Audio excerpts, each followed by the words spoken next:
bonsoir à tous. Au sommaire de cette édition, ce qu'il faut retenir et comprendre de l'homélie du pape François lors de sa première messe célébrée aujourd'hui au Chili. Nous reviendrons également sur l'accord ce matin entre le Bangladesh et la Birmanie pour la communauté des Rohingyas. Et puis un reportage sur le premier Escape Game sur la foi, une initiative originale de la maison diocésaine de Merville. Quels sont les impacts de l'intelligence artificielle? Une question de société qui sera discutée d'ici la fin du mois lors de la remise des conclusions de la mission Villani au président de la République et sur laquelle travaille l'Église depuis 2012 avec le réseau optique lancé à Rome par les Dominicains. Ce soir, nous recevons son président, le frère Éric Salobir. Et on débute cette édition avec la visite aujourd'hui d'Emmanuel Macron à Calais, ville emblématique de la crise des migrants. En fin d'après-midi, le président a reçu les responsables d'associations, la plupart dont le Secours catholique dénonce la future réforme sur l'immigration. Elle prévoit un traitement plus rapide des demandes d'asile, plus de reconduite à la frontière ou encore une extension de la durée de rétention. On se souvient de l'inquiétude exprimée fin décembre par la présidente du Secours catholique, Véronique Fayette, pointant du doigt un durcissement qui renonce aux valeurs et aux traditions humanistes de la France. Une crainte exprimée à nouveau aujourd'hui par la délégation du Secours catholique de Calais. Le président Emmanuel Macron parle, lui, d'un projet équilibré entre efficacité et humanité. Les associations se sont également inquiétées ce matin du comportement des forces de l'ordre avec les migrants. De son côté, la maire de Calais, Natacha Bouchard, a fait part de ses difficultés face à la délinquance des migrants. Dans ce contexte difficile et tendu, notre journaliste Olivier François a recueilli le témoignage du père Dominique Viel. Il aide quotidiennement les migrants à Calais avec le Secours catholique. On l'écoute. Il reste maintenant, disons 300, 400 personnes. Les derniers arrivants, ils n'ont plus d'installation pour pouvoir rester sur place. Ils campent dans les champs. Ils passent la nuit dans les champs ou dans les bosquets, autour de Calais, enfin autour de l'autoroute. Il n'y a pas de solution, parce que si la solution existait, on l'aurait déjà trouvée.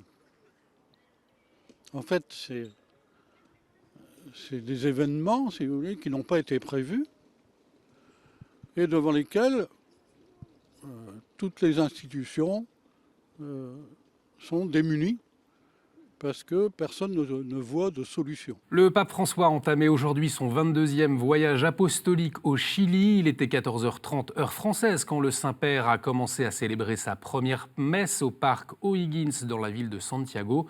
Dans ce pays où 47% des habitants se disent catholiques, des centaines de milliers de fidèles ont accueilli le Saint-Père comme on le voit sur ces images. Et le pape François n'a pas dérogé à la règle en proposant une homélie déroutante. Explication avec Philippine de Saint-Pierre. Cette première journée au Chili, le pape François a une fois de plus manifesté son extraordinaire aptitude à dérouter. Qui aurait pu imaginer que dans une homélie, au cours de la très sainte messe qui allait le voir couronner la Vierge du Mont Carmel, le successeur de Pierre allait citer Pablo Neruda. Oui, Pablo Neruda, le prix Nobel de littérature 1971, mais Pablo Neruda, le soutien des républicains espagnols dont on sait toute la violence qu'ils ont déchaînée contre l'Église. Pablo Neruda, militant communiste et même candidat à la présidentielle. Pablo Neruda, prix Staline pour la paix en 1953. Alors, d'aucuns ne manqueront pas de voir là une preuve de plus que François est un pape rouge. C'est pourquoi il faut préciser quelques éléments. D'abord, le pape François, comme il le fait à chaque voyage et dans chaque pays, s'attache à citer des références culturelles de l'endroit où il se trouve. Il a cité dans ses toutes premières interventions Gabriela Mistral, prix Nobel de littérature 1945. Il lui fallait donc citer l'autre Nobel littéraire du pays, Pablo Neruda. Et puis on pourrait plutôt s'amuser de la manière dont François, tel un judoka, renverse à son profit la force d'en face et transforme la promesse révolutionnaire d'une aube nouvelle et d'un jour nouveau, parce qu'il l'a expliqué, marqué dans son homélie. Le jour nouveau, ce sont les béatitudes. En fait, on trouve là une technique chère au pape François qui veut bien rejoindre tous les révolutionnaires dans leur diagnostic, mais qui diffère évidemment dans l'approche des solutions. C'est en réalité la longue expérience des épiscopats latino-américains qui veulent rejoindre le peuple, prendre le parti des plus vulnérables, éventuellement même marcher sur les plates-bandes de quelques discours politiques, mais toujours pour ramener Dieu au peuple et le peuple à Dieu, parce que, faut-il encore le préciser, l'option préférentielle pour les pauvres, ça n'est pas d'abord communiste, c'est d'abord évangélique. Merci Philippine de Saint-Pierre. Et puis ce matin, une parole du pape François a été remarquée lors de son discours devant les autorités civiles, alors que 80 prêtres et religieux ont été dénoncés ces dernières années pour des actes de pédophilie. Le pape François a demandé pardon. Toutes les étapes du voyage du pape François au Chili, puis au Pérou, à suivre bien sûr en direct sur KTO. Retrouvez aussi les flashs réguliers d'Étienne Loraillère, tout le programme sur le site www.ktotv.com. Ce matin, le Bangladesh et la Birmanie ont trouvé un accord sur le retour des Rohingyas. Le pape François, lors de son voyage apostolique en Birmanie puis au Bangladesh fin novembre, avait interpellé sur les conditions de cette communauté birmane. Aujourd'hui, les deux pays voisins ont déclaré qu'ils se donnaient 2 ans pour rapatrier les réfugiés de cette minorité musulmane du Bangladesh vers la Birmanie. Mais selon quelles modalités, s'interroge l'ONG Info Birmanie. On écoute sa coordinatrice Camille Cuisset. Face à la situation concernant les Rohingyas, finalement, la visite du pape a permis de garder le sujet des Rohingyas à l'agenda médiatique, ce qui est aujourd'hui crucial. Il faut que ce sujet, on continue d'en parler. Ça a donné suite... Par la suite, il y a eu les sanctions américaines. Les États-Unis ont réinstauré des sanctions ciblées à l'encontre de 13 généraux, dont le général qui a supervisé les actions dans l'état de l'Arakan à partir du 25 août à l'encontre des Rohingyas. Donc c'est ces différentes choses qui permettent de garder le sujet à l'agenda médiatique et de renforcer la pression sur la question Rohingya. Donc on ne peut pas vraiment savoir ce qui se passe, on a beaucoup d'informations qui émanent de l'armée et on demande aujourd'hui qu'il y ait des informations qui émanent d'acteurs indépendants. C'est ce qui est crucial pour permettre un retour qui assure la sécurité des Rohingyas. En Tunisie, pour la première fois depuis la chute du président Ben Ali, il y a 7 ans, de nouvelles manifestations de la jeunesse ont eu lieu la semaine dernière. Après ce qu'on a appelé les printemps arabes, la Tunisie a été un exemple de stabilité relative, en tout cas par rapport aux violences graves en Égypte, en Libye, au Yémen ou en Syrie. Mais les conditions de vie restent difficiles et le taux de chômage des jeunes est très élevé, ce qui a déclenché leur colère en début de semaine dernière. À Tunis, les manifestations ont eu lieu sur l'artère où se trouve la cathédrale. Nous avons joint son recteur, le père Moreno, pour avoir un écho de l'état d'esprit de la jeunesse tunisienne. La Tunisie, elle était certainement cet exemple à suivre, puisque finalement, elle s'est très bien en sortie. Alors, toute cette jeunesse que nous voyons, c'est celle qui était aussi active au moment de la révolution de 2011.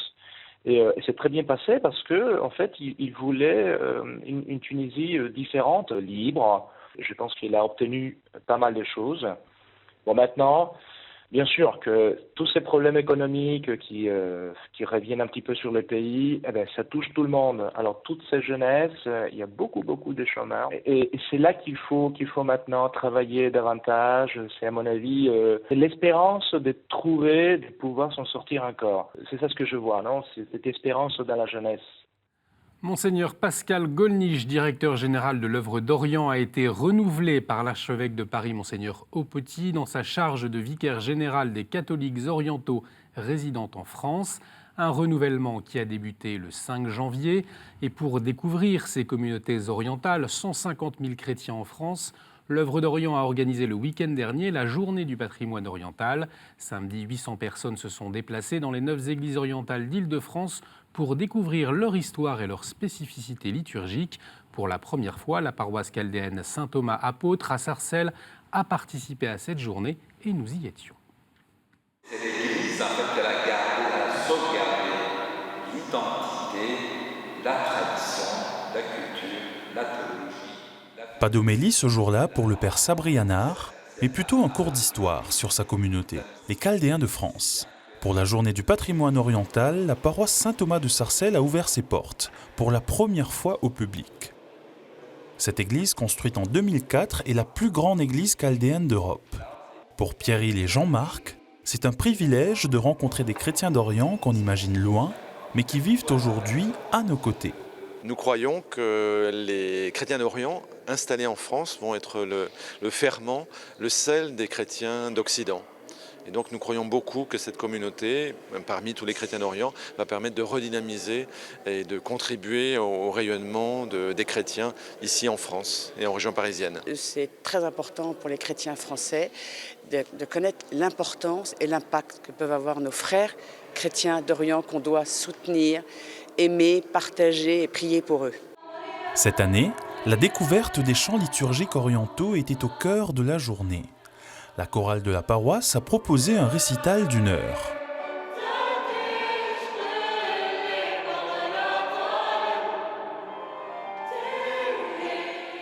Plus de 2000 familles chaldéennes vivent aujourd'hui en Île-de-France. Une communauté francilienne active où se déroulent en moyenne 250 baptêmes et 70 mariages chaque année. La maison diocésaine de Merville dans le Nord parle de foi avec un moyen très original, un escape game chrétien, un jeu, une sorte de Cluedo géant qui consiste à s'échapper d'une pièce le plus vite possible. Par groupe de 2 à 8 participants, les joueurs doivent chercher des indices puis les combiner entre eux pour pouvoir avancer dans l'énigme et sortir de la pièce. Et à Merville, le scénario est basé sur ce mystère. Pourquoi les séminaristes ont quitté la maison en 1970 ? Vendredi, des jeunes ont tenté de résoudre l'enquête. On regarde. Ce soir, ils sont 12, répartis dans 2 pièces, enfermés et plongés dans le noir. Avec pour seules armes leur lampe de poche et leur esprit d'équipe, ils doivent compiler des indices et résoudre des énigmes. Vont-ils réussir à sortir ? Ce soir, on va percer le mystère de la maison diocésaine. C'est un séminaire qui a été déserté par les prêtres en 1970. On va essayer de résoudre cette énigme, de savoir pourquoi les prêtres ont quitté le séminaire, qu'est-ce qui se cache un petit peu à travers ces murs. Des murs qui ont été bâtis par le diocèse de Lille en 1924 pour en faire un grand séminaire de philosophie. Et Théophile, des jeunes. Oh Théodore, regarde, ils sont arrivés. Bienvenue à la MDA. Nous comptons sur vous pour percer le mystère de ce lieu. La découverte est aussi spirituelle, car le Missio Game veut être un premier pas ludique dans la direction du Seigneur. 1, 2, 3, pas plus bête qu'un autre. C'est des jeunes qui sont assez loin de l'église au départ. Alors ils fréquentent l'aumônerie autour d'un repas le vendredi midi. Et c'était une manière de les emmener dans un lieu catholique pour leur enlever quelques préjugés peut-être, et puis pour passer un moment ensemble dans cette maison, rencontrer les personnes qui la font vivre. Puis à travers en fait ce qu'on a découvert, des objets, des livres et tout, ça va nous permettre aussi de relire après ce qu'on a vécu là. La Bible, elle est là, la Sainte Bible. La Bible par exemple, où on a quelques énigmes autour de la Bible. Et on a bien voulu ce jeu à la fois pour le divertissement, mais aussi pour entrer un peu plus dans la parole de Dieu, dans la connaissance de ce lieu. Et c'est en ce sens-là où ce jeu il se veut missionnaire. Un objectif rempli et même dépassé. Plus de la moitié du groupe est resté pour visiter la chapelle, l'occasion de partager une prière avant de se dire au revoir.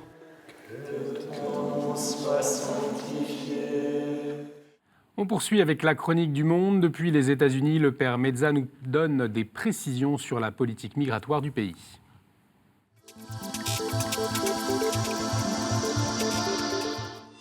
Quelle est la position de l'Église américaine sur l'immigration? Depuis sa fondation comme nation indépendante, l'Amérique a accueilli aussi immigrés et réfugiés. Mais en ce moment, le système d'immigration américain ne marche plus.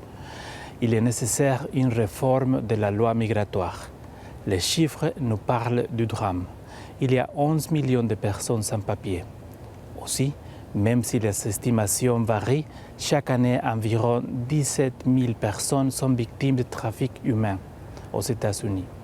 En plus, en 2015, la police des frontières a arrêté plus de 400 000 personnes sans papier. Beaucoup d'entre eux ont été déportés à leur pays d'origine, mais encore d'autres ont été envoyés dans les prisons américaines locales pour la procédure judiciaire. Un autre problème du système migratoire américain est celui des jeunes gens appelés Dreamers, c'est-à-dire des jeunes qui ont été amenés par les parents en Amérique sans papier quand ils étaient enfants. Ils sont élevés ici. Ils ne parlent que l'anglais, et bien évidemment l'Amérique est leur pays. Pourtant, ils n'ont pas un statut légal. Ils sont sans papier. Pendant l'administration du président Obama, ils ont créé un programme appelé Deferred Action for Child Arrivals, ou DACA, un programme permettant aux 800 000 gens sans papier de rester aux États-Unis. Mais le président Trump a menacé de mettre fin au programme en mars 2018.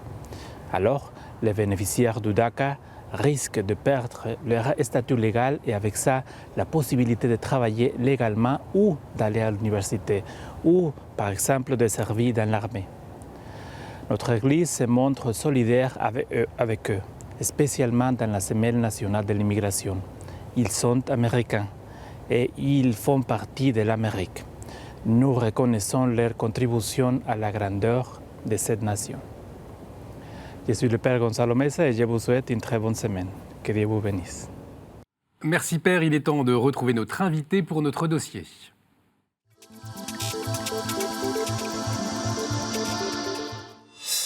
On vient d'entendre le Père Meza nous parler de migrants. Ce matin, on a entendu Monseigneur Aupetit, archevêque de Paris, faire le lien sur Europe 1 entre la question des migrants et les questions liées à la bioéthique. L'enjeu, c'est le regard porté sur la personne. Monseigneur Aupetit, qui a également souligné l'importance des questions liées à l'intelligence artificielle. Et justement, c'est notre dossier ce soir. Frère Éric Salobir, bonsoir. Salobir, pardon. Bonsoir. Alors, vous êtes le président du réseau optique. Pour commencer, une réaction sur les propos de Monseigneur Aupetit ce matin. Il parle qu'une technique sans éthique, c'est extrêmement dangereux. Il est là le point d'attention quand on parle d'intelligence artificielle ? Je pense qu'il faut abandonner le rêve d'une technologie qui serait neutre. Que ce soit l'intelligence artificielle, toutes les technologies de bioéthique, d'humain augmenté. La technologie, elle est toujours porteuse d'un projet, elle est toujours porteuse de valeurs. C'est on va dire, encrypté dans le code, c'est volontaire ou c'est pas volontaire de la part de ceux qui la développent, mais ça existe. Et en fait, on pourrait dire derrière que les grandes entreprises américaines, comme de plus petites entreprises en Europe, aux États-Unis, ont toutes derrière les valeurs qu'elles mettent dans la technologie. Et au fond, c'est un espèce de projet de société qui se trouve dans ces technologies et qu'il nous faut à la fois décoder, décrypter, comprendre quel sera l'impact et ensuite, éventuellement, il nous faut peut-être décider d'influer sur ce projet parce que la question, c'est quelle société nous avons vraiment envie de bâtir avec ces technologies. Alors justement, frère Éric Salobir, avant d'aller plus loin, peut-être rappeler à nos téléspectateurs ce que signifie l'intelligence artificielle parce que c'est vrai que souvent on peut penser à Terminator avec un homme mi-robot, mi-humain. Quand on parle d'intelligence artificielle, on parle de quoi au fond ? Alors d'abord, l'intelligence artificielle, c'est pas encore intelligent. L'intelligence, c'est l'idée, c'est l'horizon, c'est le projet. L'idée, c'est bien entendu ni Terminator, ni iRobot, vous savez, ce petit robot à la fois empathique et sympathique qui va sauver l'humanité dans le film du même nom. L'intelligence artificielle, ce sont avant tout des algorithmes apprenants, ce qu'on appelle le machine learning ou le deep learning, c'est-à-dire des algorithmes qui ne vont pas faire ce qu'on leur dit, mais qui vont apprendre par eux-mêmes à résoudre des problèmes. Alors pour le moment, ils le font de façon extrêmement réduite, mais en même temps de façon extrêmement efficace et brillante. Par exemple, AlphaGo, le machine learning, l'intelligence artificielle qui a battu le champion du monde de Go, a été capable de développer des stratégies que l'humain n'avait pas imaginées. Et maintenant, il y a des joueurs de Go qui veulent jouer contre lui parce que, quelque part, ils vont découvrir des nouvelles choses. On pense en dehors du cadre. Donc, ça va assez loin. En même temps, cet algorithme-là ne sait même pas qu'il joue au Go. Il n'a bien entendu aucune conscience et lorsqu'il a gagné, il n'a pas su qu'il gagnait. Alors, au fond, la question, c'est comment est-ce qu'on s'empare de ces nouvelles technologies, de cette intelligence artificielle ? Est-ce que l'Église a quelque chose à dire dessus, déjà ? Alors, je pense que tout le monde est en train de s'en emparer. On le voit avec le CES de Las Vegas, donc la grand-messe, si on peut dire, de la technologie qui a eu lieu ces derniers jours. L'intelligence artificielle est partout, dans les objets connectés, dans la voiture sans chauffeur, partout. La façon dont on doit s'emparer du sujet, je pense que la première chose qu'on doit avoir en tête, c'est que l'intelligence artificielle va avoir un impact sur tous les aspects de notre vie. On le sait à travers l'algorithme des moteurs de recherche ou des réseaux sociaux qui changent notre façon de nous informer. On sait qu'on peut jouer avec, il y a les fake news, etc. On le sait beaucoup moins dans ce qu'on appelle la médecine prédictive. De plus en plus, on peut calculer, on peut prédire le risque d'avoir telle ou telle pathologie et transformer complètement le système de santé. C'est également le cas dans la façon dont la justice est rendue, c'est-à-dire qu'aux États-Unis, par exemple, le juge peut dans certains cas être remplacé par une intelligence artificielle qui va décider quel détenu peut être libéré sur parole ou non. Officiellement parce que c'est plus objectif, officiellement parce que c'est plus rapide, parce que c'est moins coûteux, mais il faut décortiquer un peu les conséquences de tout ça. Et donc ça, c'est la façon dont on doit s'en emparer. Et pour ce qui est de l'Église, je dirais que le point clé, c'est que cette doctrine sociale, enfin la doctrine sociale de l'Église est transformée par ces technologies qu'on appelle technologies de rupture. En anglais, disruptive, ça veut dire que ça bouscule, c'est des technologies qui dérangent, qui donnent un coup de pied dans le statu quo, dans la fourmilière, et en fait, on se rend compte qu'il faut qu'on repense un certain nombre de choses à frais nouveaux. Donc comment est-ce qu'on peut penser justement s'emparer de ces nouvelles technologies, c'est-à-dire quelles sont les limites, quelles sont aussi les formidables perspectives qu'on peut découvrir avec cette nouvelle technologie. C'est quoi le juste milieu pour vous? Alors moi je pense qu'il faut toujours regarder la face ensoleillée des choses, pour reprendre les mots de Baden-Powell, et je pense qu'avant tout, il faut regarder l'immense bond en avant que ces technologies peuvent nous permettre de faire dans un certain nombre de domaines pour sauver des vies, pour avoir des routes plus sûres, pour avoir des processus plus efficaces, etc. Donc je pense que c'est avant tout sur la perspective de ces succès, de ces avancées qu'il faut travailler. Ensuite, moi je réagirais moins en termes de limites ou de dangers que de valeurs. Je pense qu'il faut avant tout toujours avoir en tête de placer l'humain au centre. Et je ne parle pas de l'utilisateur, je ne parle pas du client, je ne parle pas de l'actionnaire, ni même du citoyen, mais de l'humain en ce qu'il est, tout ça à la fois. Et se dire que chaque fois qu'une technologie est mise en œuvre, surtout quand c'est par un gouvernement, par un système de santé, par un système judiciaire, par l'armée ou la police, il faut voir de façon extrêmement large quels vont être les impacts pour l'humain. Et je pense que si on a conscience que l'humain et sa dignité doivent toujours être préservés au centre, et si on a conscience que le bien commun doit toujours être l'horizon de sens sur lequel on développe ces technologies, même si elles sont développées par une entreprise qui a pour objectif de gagner des parts de marché, de faire de l'argent, et c'est normal, eh bien on se positionne, on va dire, dans un état d'esprit qui va nous permettre d'en tirer le meilleur. Alors que si on est négligent sur ce qui se passe vraiment, si on n'étudie pas vraiment à fond les conséquences, si on pense avant tout aux utilisateurs en tant qu'ils sont clients par exemple, eh bien là, on risque de complètement manquer notre cible et de développer une société qui finalement ne va pas nous ressembler ou ne va pas ressembler à ce qu'on veut. Alors, vous êtes dominicain, on vous sert régulièrement aux États-Unis, je pense notamment au siège de Google. Qu'est-ce que vous avez apporté à tous ces gens-là qui développent toutes ces nouvelles technologies? Quelle est votre place?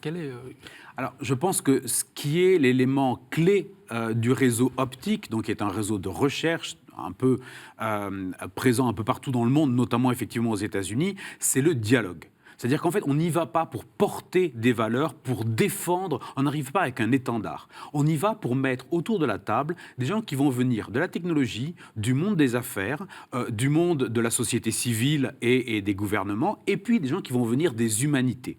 La théologie, la philosophie, l'anthropologie, la sociologie. Et avec forcément notre anthropologie chrétienne, parce qu'on ne se cache pas, quand je reçois un certain nombre de gens à Rome par exemple, ça nous est arrivé de rencontrer le Saint-Père, ça nous est arrivé de rencontrer un certain nombre de dignitaires, tout le monde sait qui on est, il n'y a aucun problème, mais avec ce respect qui permet d'entrer en dialogue.